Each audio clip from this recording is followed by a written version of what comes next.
వాయవ్య బంగాళాఖాతంలో ప్రస్తుతం ఉన్న అల్పపీడనం తీవ్ర అల్పపీడనంగా ఏర్పడింది.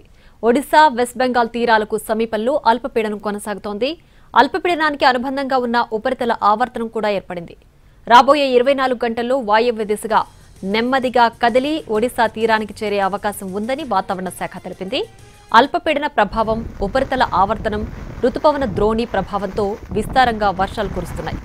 ఇవాళ రేపు కూడా రాష్ట్ర వ్యాప్తంగా భారీ నుంచి అతి భారీ వర్షాలు కురిసే అవకాశం ఉందని వాతావరణ శాఖ తెలిపింది.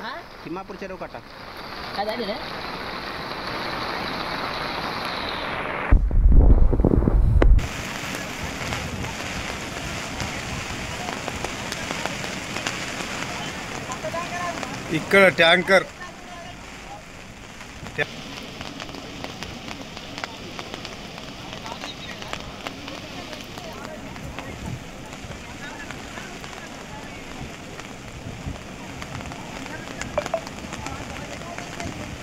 బొగ్గు గుడిస రోడ్ వరకు దగ్గర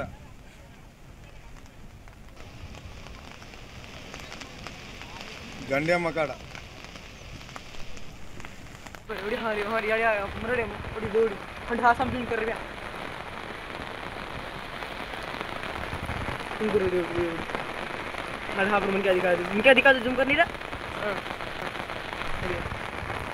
వాయవ్య బంగాళాఖాతంలో ప్రస్తుతం ఉన్న అల్పపీడనం తీవ్ర అల్పపీడనంగా ఏర్పడింది. ఒడిశా, వెస్ట్ బెంగాల్ తీరాలకు సమీపంలో అల్పపీడనం కొనసాగుతోంది.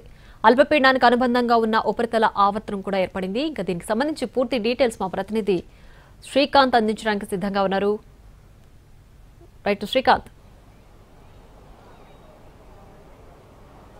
రైట్ నిఖిల్, ప్రస్తుతానికి తెలంగాణలో ఇప్పటికే బిగ్ అలర్ట్ జారీ చేసింది వాతావరణ శాఖ. ఏంటి పూర్తి డీటెయిల్స్? రైట్ ప్రియా, ప్రస్తుతం తెలంగాణ వ్యాప్తంగా విస్తారంగా వర్షాలు కురుస్తున్నాయి. ముఖ్యంగా మెదక్, కామారెడ్డి జిల్లాలో అత్యంత భారీ వర్షాలు కురుస్తున్నాయి. మనం అక్కడ ఉధృతంగా ప్రవహిస్తున్నటువంటి చెరువులు, కుంటలను చూసుకోవచ్చు. జనజీవనం అంతా కూడా అస్తవ్యస్తమైనటువంటి పరిస్థితి చూస్తున్నాం. అయితే కేవలం మెదక్, కామారెడ్డి జిల్లాలోనే కాదు, తెలంగాణ వ్యాప్తంగా కూడా అన్ని జిల్లాలో వర్షాలు కురుస్తున్నాయి. మనం హైదరాబాద్లో కూడా నిన్నటి నుంచి మోస్తారుగా వర్షం కురుస్తూనే ఉంది. అయితే ముఖ్యంగా వాయువ్య బంగాళాఖాతంలో ఉన్నటువంటి అల్పపీడన ప్రాంతం తీవ్ర అల్పపీడనంగా మారడంతో వర్షాలు కురుస్తాయని కూడా ఐఎండీ ప్రకటించింది. అయితే రాగల 24 గంటల పాటు కూడా ఈ వర్షాలు ఇంతే కొనసాగే ఛాన్సెస్ ఉంది. అయితే ఈ రోజు, రేపు, ఎల్లుండి ఏదైతే 29 డేట్ ఉందో 3 డేస్ వరకు కూడా తెలంగాణలో 3 డేస్, రాబోయే 3 డేస్ కూడా భారీ వర్షాలు కురుస్తాయని వాతావరణ శాఖ ప్రకటించినా కూడా రాగల 24 గంటలు మాత్రం హై అలర్ట్ లో ఉండాలి. రాష్ట్ర వ్యాప్తంగా అన్ని జిల్లాల్లో కూడా భారీ వర్షాలు కురిసే అవకాశం ఉందని కూడా ఐఎండీ ప్రకటించింది. ముఖ్యంగా అయితే కామారెడ్డి, మెదక్ జిల్లాలో రేపు ఉదయం 8:30 వరకు కూడా రెడ్ అలర్ట్ కొనసాగుతుందని ఐఎండీ ప్రకటించింది. మిగిలిన 10 జిల్లాలకు, రాష్ట్ర వ్యాప్తంగా ఉన్నటువంటి మిగిలిన 10 జిల్లాలకు మాత్రం భారీ నుంచి అతి భారీ వర్ష సూచన ఉండడంతో ఆరెంజ్ అలర్ట్ జారీ చేసింది.